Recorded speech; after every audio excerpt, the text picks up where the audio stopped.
All right, welcome Cool. back to Rook's Health. Today we have as an interview, special interview. I have my friend here with me, who we both went to, Cove University together, both qualified at the same time. I have Harsh with me, and he's also, I say he also went through the same process of the health and care visa about last year around the same time with me. We were helping each other out, asking each other questions, and we both shared the same anxiety of waiting for our results. Every other month, every other few months, you just be like, did you get it? Did you get it? Did you get Yeah, it? exactly.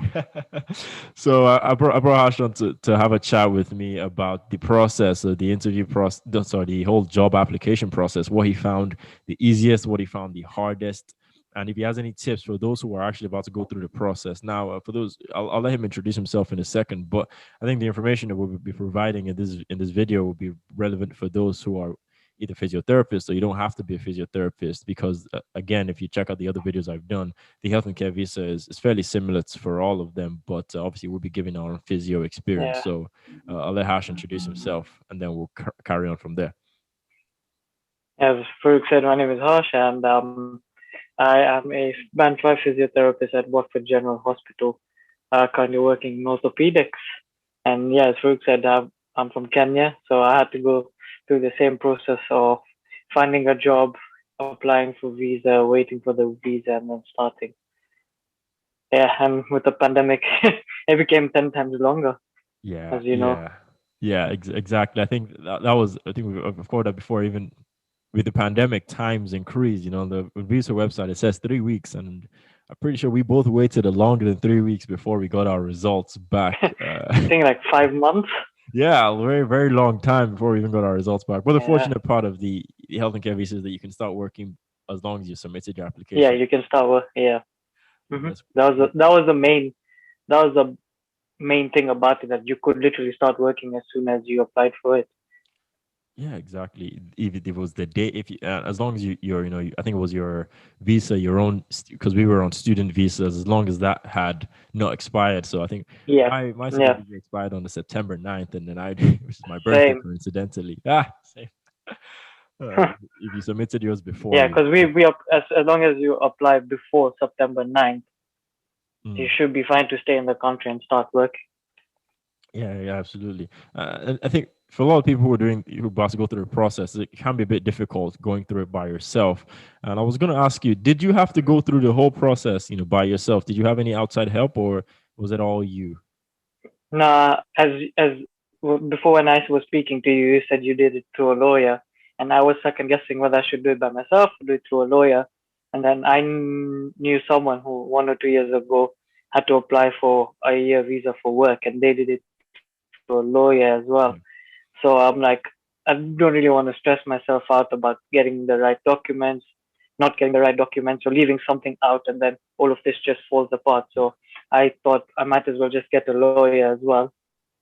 So I just have to, he would just tell me the right documents, send it, and he would do most of it. And that was one of the easier parts of it, in the sense that he would just have to ask for my documents, and then he'd Mm. just do everything from his side and then let me know once there was any advancements or not. Yeah, I think actually that's a good point. We could talk a bit about self. To be honest, that using lawyers as opposed to doing it by yourself, because Yeah, as you know, I think we had this chat before where I went to some to basically just because it's the first time, and we always know when you're on exactly. with visas, you're on a deadline. You're on you're in a race against time because you don't want to get to the last few days, and then you're realizing, oh, I don't have this document, I You have don't this have to, document. exactly. And you want to make sure that you have the right documents, even if you're in before. Like, even if you miss out one thing, you're not getting that visa, and all that waiting and money is gone. Yeah, exactly. Because I mean, I think I went under the regular tier two general, but I think it's kind of all the same, to be honest. But I still had to pay the health and care surcharge, Yep. and you don't want to pay all those fees, and then at the end of the day you get rejected, and then you have to pay the fees You again, don't and get the visa. Exactly. it's a risk, Exactly. especially I think us particularly. We were going through the middle of a pandemic. We were trying to get jobs. We were trying to finish our degree. We were trying to do a lot of things at the same time, Exactly. and then to Exactly. start worrying about all the So you just don't want that added stress. exactly. And for a lot of people, and obviously, we're blessed in the sense we can in the lawyers. Not everyone can get lawyers, and not everyone wants to get lawyers, Exactly. and very lucky in that respect. But overall, Exactly. I would say first time wise, if you can, it would be a very good thing because of that risk of getting rejected. And the last thing I want is to have to start writing an appeal to Hmm. appeal why I don't want it. So you found, I'm assuming you found using lawyers a lot smooth, the process easier. Uh, Oh yeah, definitely. mm. What was it? What specific things would they just ask you similar to mine for? Okay, send us this document, and how much did you Yeah. personally know about the visa process? Um.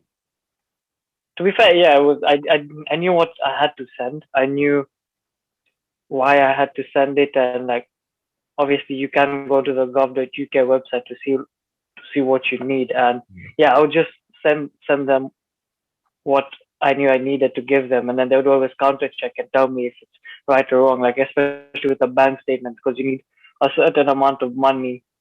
I think it's £90 for in your account for nine more than 3 months.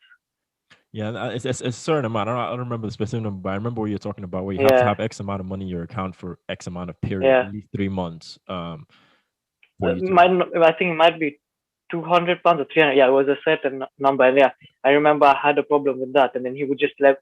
When I sent him the bank statement, he said, "Oh, wait a few more days and then send it to me so that at least it's the 90 days that's covered."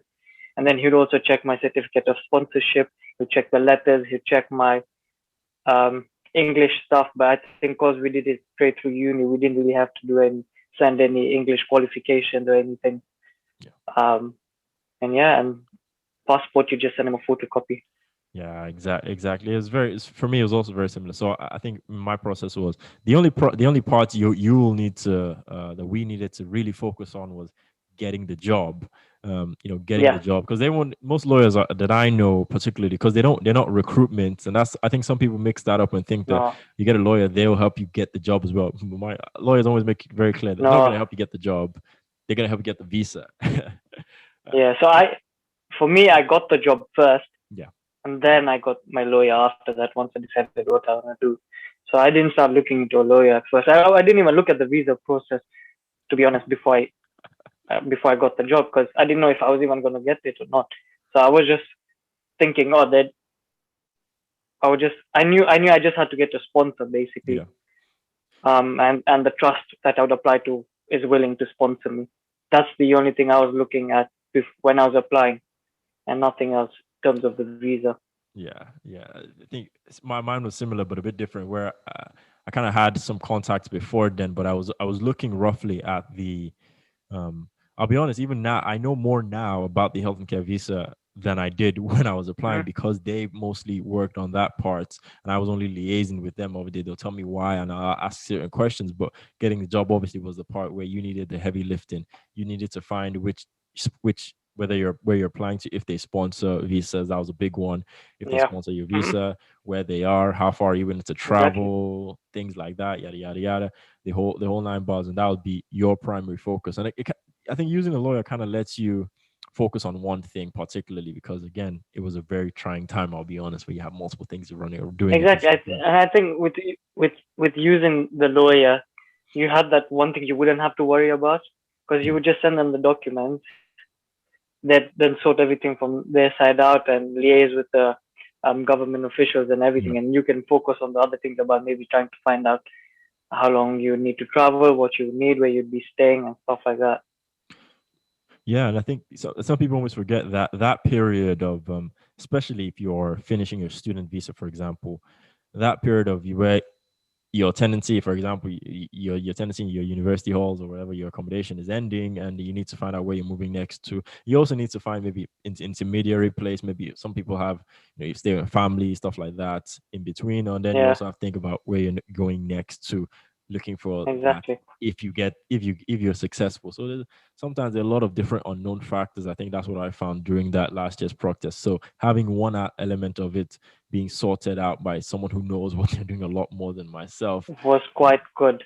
it's quite And good. we were lucky in the fact that we had places to stay in London, didn't Yeah. we, in terms of family, and where we could, like, we didn't have to worry about whether our tenancy agreement would end and where we'd go next. Yeah, absolutely. I stay with my sister, so that's kind of sorted for myself. And I was also able to, as soon as I finished uni, and I knew, okay, we're done here, I can just go stay there. But not everyone even has that opportunity, so Exactly. that would have been another added drama that someone has to run through, Hmm. while also having that time and saying, okay, bang, by that date, you need to either have sorted this out or you have to leave the country. And I'll be honest, I've said this Exactly. before. It kind of almost feels as international student. I feel like we get done dirty a bit, where it feels like they're just, you come here, you spend all the money in your tuition, and then you kind of like, okay, you got to go out as soon as as soon as Yeah. possible. It's a bit changing a bit now, But but to be fair, I've been speaking to other physios I know who are 5, 6 years, 7, 10 years yeah, even older, and speaking to them, they definitely told me it's 100% more easier for international students to get jobs now, yeah, especially as physios, because obviously the demand is more than the supply, mm, and back in the day it was the opposite. So it was very, very difficult. You'd be applying, but you wouldn't get preference because you're an international, whereas now it's different. So that yeah. made it easier. Yeah, that's a very common theme. I mean, I've spoken to physios who have had more experience, and one thing they always tell me is, back then, even not even international home students, where they would come out of university and then they would have to pick up other jobs before they could find physio jobs, because physio jobs were so Yeah, scarce back then. But right now, we found that it's flipped up completely, and I always tell people this is probably one of the best times for an international student. And for those who don't even to know, apply. yeah, exactly. With the health and care visa, that's one Yeah. is very good. And you may not even know this, but you may actually, if you get a master's or if you finish your degree, I think this year you get 2 years post study visa. Oh Uh, yeah, yeah, so there's the to 2 years find a to, job. yeah, Yeah. you get 2 years to find a job before which obviously we didn't get that because we had a No, set deadline. But those who are coming in now, you have 2 years um, to find a job, which, I mean, it's a long time for you. And if you're in healthcare, particularly, that it is. should be a good time. And it gives you that added period of where you can actually rest or enjoy that in Yeah, between transition. Whereas because our visa was ending in September, we really had to find a job before September, yeah, and that's why we had to start early. yeah, Whereas if you have that added 2 years, you can actually wait out for a longer period before you actually get a job and relax. absolutely. You also have kind of more options, because when you're in our situation, Exactly. you really You can't. get something good and you take it. Yeah, exactly. You really can't, you don't really don't want to be those people who are, oh, me, I like this one, but maybe another one comes, maybe another one won't come. Yeah, I had to take every single interview Exactly. I got, whether or not I really Exactly. wanted to go there or not. Hmm. Just because you're on that time frame. And I think that 2 years buffer gives you a really good amount of time where you can come out of university. Obviously, I'd say we're also very blessed, lucky that we have jobs, considering the current climate, and people don't have a lot of Exactly. employment. And it's Exactly. luckily we are in a profession where we're still in high demand. But yeah, having a little Yep. bit of time, I know some people take a month or two. We didn't have that. We literally, while I was writing my dissertation, that's already Yeah, getting we were just applying. sending it. I was lucky in the sense that I think by mid-April Yeah, or early April I'd secured the job, so I didn't have to worry about the application process while I yeah, was doing dissertation and stuff. yeah. That's true. I think I got mine was I think I started applying like in February or something. I got February, March, Yeah, April, May. I think I got mine around April, May. But you see, you got it around April, May, but I couldn't even start until like August because of the whole visa stuff exactly. and getting the getting the sponsorship letter. HR and let's be honest, HR in most places they don't do things very quickly because they'll have backlog and No, you have to things wait. take You just have time. to wait. Exactly. And it's no Yeah, disrespect to anyone in HR. You guys have a lovely job and it's very busy, I imagine, but things are generally don't move very quickly in a lot of places. Some places move faster yeah. than Because I others. guess they have to deal with so many other people who are probably in similar situations as well. Exactly. So they find ourselves in that position as well. What would you say? I mean, I Yeah, think using lawyers for me is a very good thing. I mean, for those some people doing it by yourself is very possible. I want everyone to know that it's very it is. possible. It is. And that's one of the things that the videos I make are trying to make that a bit easier. Obviously, they're not legal advice or visa advice, but it's just general educational purpose. But you can do it yourself. Just a bit more difficult and requires a You lot more can. Yeah. effort on your side, a lot more Yeah. research and It understanding. needs to be very time. You need to stick to the time frames, and you need to have everything Yeah, set. It's not difficult to get those things. It's just the documents. It's just you need to have the right documents and make sure they're of the right time frames. yeah. you're looking at the time. How long would it take to get the documents? How long will it take to apply? How long you just you need to be basically on job, very very Yeah. very very well. Hmm. Now, when you were doing the interview, when you were sorry, not the interview, when you were doing the whole process, what did you find the hardest? I know you left the visa part for lawyers. I mean, if you're talking about the job part or the whole process being from graduating final year to where you are now, what did you find the hardest being if you're as an international student you were back then as an international worker now? Um, I would say it was whilst waiting for the visa, just because obviously because of the pandemic, Yeah, they had the government or whoever had reduced offices or reduced employees in. yeah, So our visa processing was much, much longer. It was what, 8 to 27 weeks that they said it could take up to. And obviously by the time you're waiting, you really don't have a visa at that time. You're definite just waiting status. for Yeah, your BRP. So you can't really travel anywhere. Even if you could, you can't go home. You just have to wait in the country because you can't leave. So that's 5 to 6 months where you can't go anywhere out of the country. And I'm sure if it wasn't for the pandemic, it would be different. You'd probably get it a bit quicker. But if you were allowed holidays or if you were allowed to leave, that was one main thing that we couldn't do because we had to wait for our visas, although we had our passports, but you wouldn't be able to leave the country if you applied from here. yeah, yeah. I think that that's very true. And there's a bit of level of anxiety when because you know that you're working, you work 3 months, but there's a possibility that you will work 3 4 months already, and then they will come back and say you're Exactly, rejected. And exactly. And then what do you do after that? Then everything changes. Whatever you've set up or whatever you have had going, you have to like rethink everything then. rent, everything. If you've already, a lot of places will say you need to Exactly. get, you need to pay 6 months up front, or you need to commit for a year, things like that. And Hmm. for me, I'll be honest, that time for me, even personally, was very, very, very, very iffy one because I had my siblings and people giving me advice and saying, "Oh, we don't have the visa yet. You don't have the visa yet. Why would you, secure a long term an accommodation, a rent for 6 12 months now?" And I was like, Yeah. it, Yeah. it's one of those ones where you kind of almost have to roll the dice because the options are either you don't start working Yeah. until you do. Exactly. You're risking it. It's a risk, Exactly. isn't it? One for the other. Hmm. And in terms of that, also, I wanted to apply for my driving license, my provisional, and obviously without a valid visa, you can't really do that. So I had to wait until I got my visa and to start that process. So that was delayed as well. Yeah, I think a lot of people won't know about that process until you've actually lived through it and you realize, Yeah. yeah, waiting with no clear status for months Yeah. kind of limits the things you can do overall, and It's just also gives you. it's the uncertainty of when are you going to get it or when are you going to hear, and then it's getting back to your lawyers, thinking, oh, it's been 4 months, it's been 5 months, when is it coming? And to be fair, for them, it's also even they wouldn't know when they would get it, Yeah, just because they was very uncertain.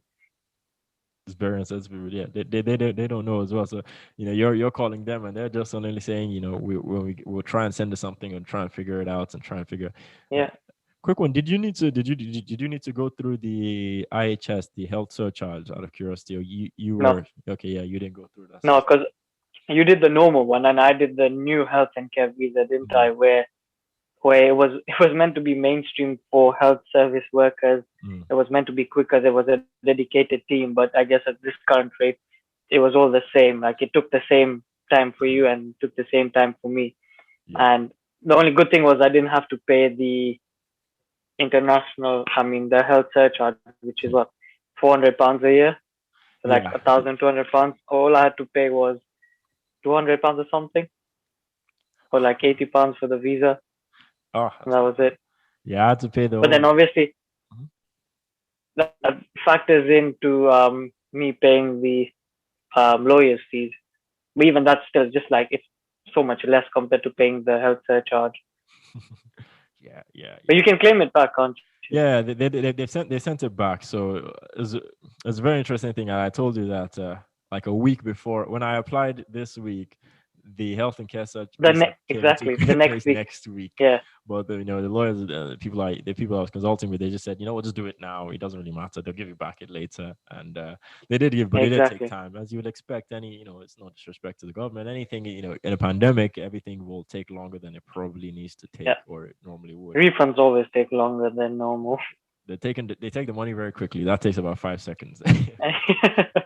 To give it back to you, it'll take some months and take some time. Yeah. Then you'll expect it'll come back at some other time. But yeah, I mean, overall, before I give back to you, I think as we said before, this period now is probably a good time beneficial.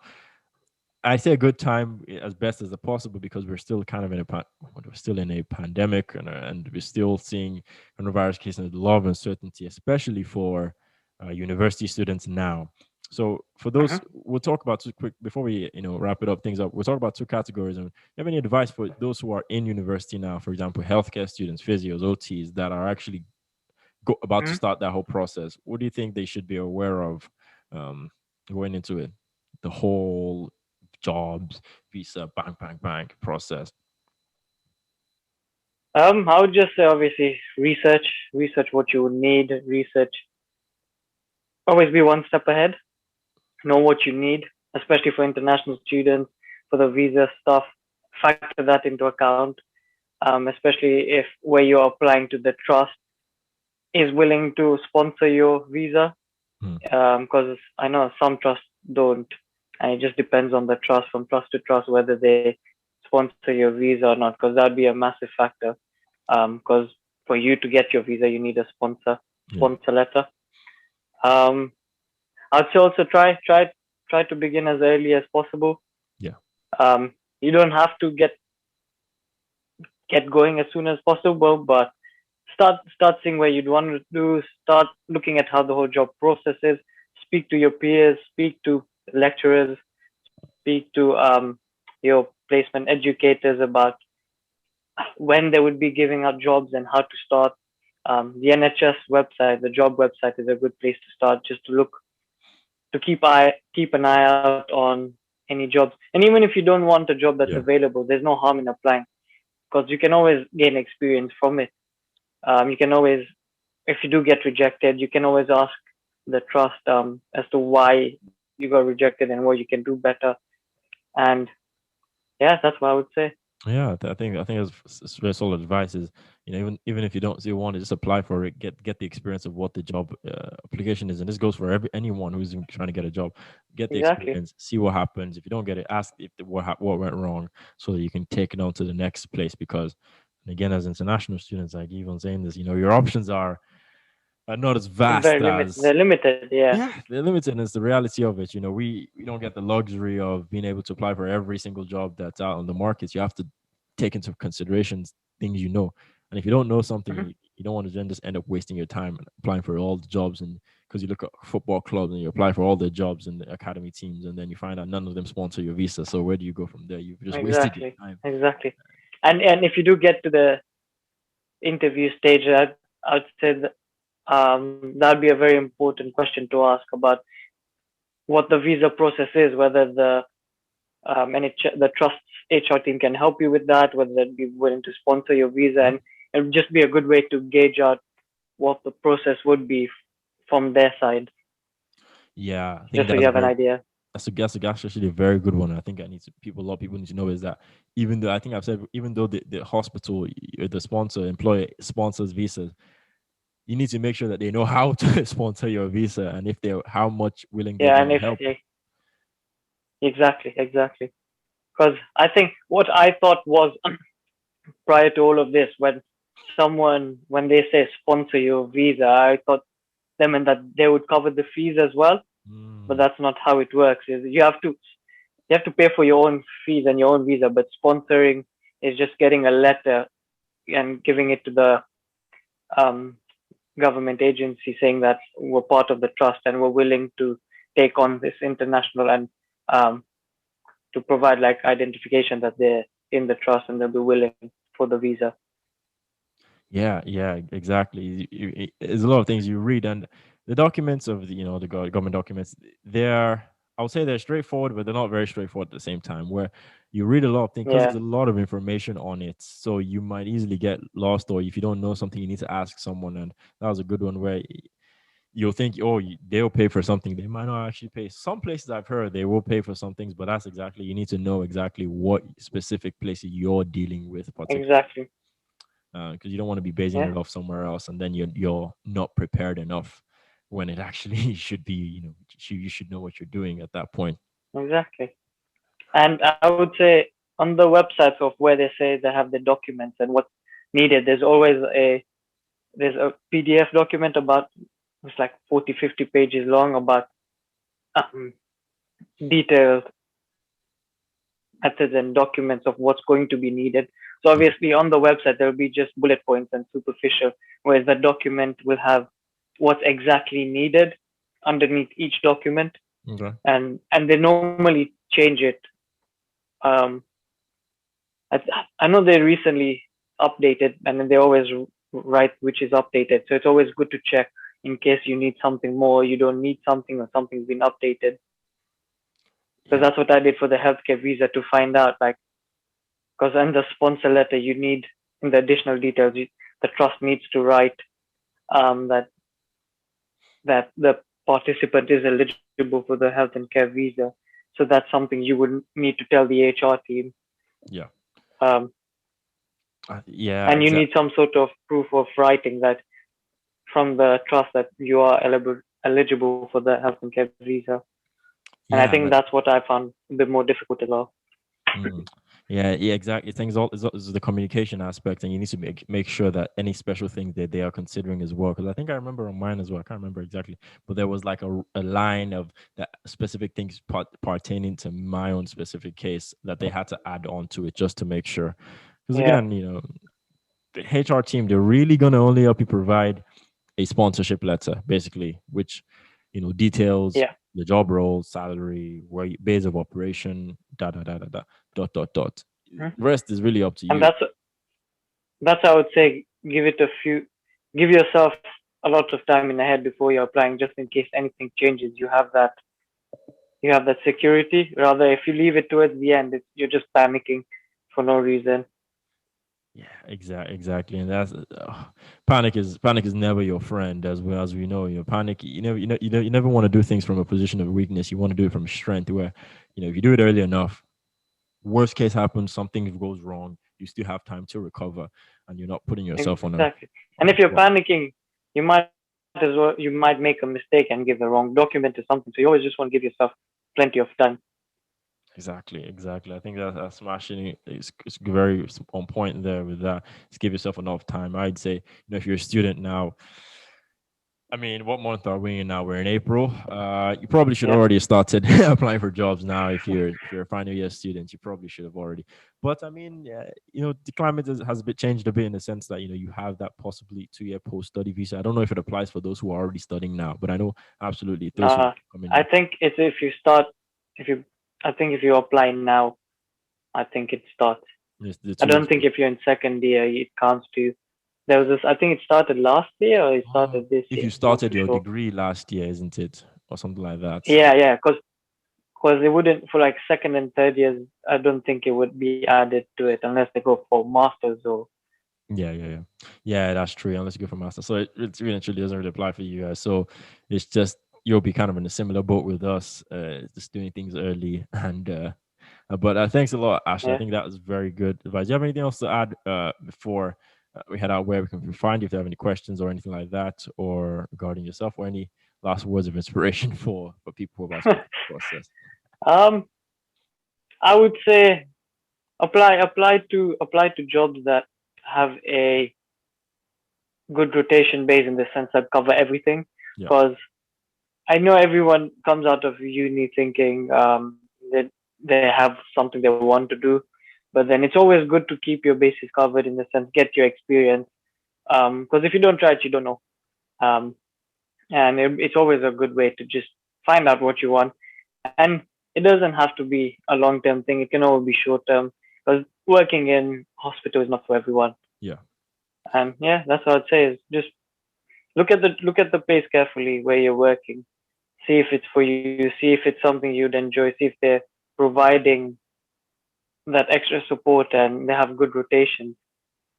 Yeah, I think that's very good, and I think I've said that before to some other people where it's even though we're limited in options, you still don't want to just enter something you're not happy with at all, and get stuck there. However, there's Exactly. always the if you get one foot in the door, you have the option, but still, if you can do that from a start, where you get, for example, a rotation you actually know you'll enjoy with the you're not the ones you have no interest in. And again, hospital work's not for everyone. Some Yeah, people straight want to go into MSK outpatients and just have the exactly. MSK life. It's completely normal. It's completely fine. But you just need Yeah, to make sure you're not miserable when you're doing your job.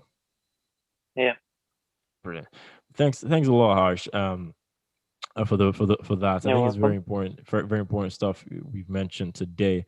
Talking about use of lawyers and considerations when for international students, international applicants in general, that they can find a lot of benefit with this. But thanks a lot. We'll definitely be having another chat about some other topics in the near future. But I hope appreciate so. Thanks for having me. yeah, appreciate you coming on, Hush. And I'll pop Hush's socials if he wants us to pop it down in the description below, and maybe I'll pop in somewhere here. So if anyone wants to reach out to Hush and if he's happy with that, or any questions, anything like that. But you can always reach myself at Rooks Health on Twitter, Instagram, well, anywhere else, or at Rookie, which as you always know is will be in the description below. So till the next video, thank you all. Have a good day, everyone.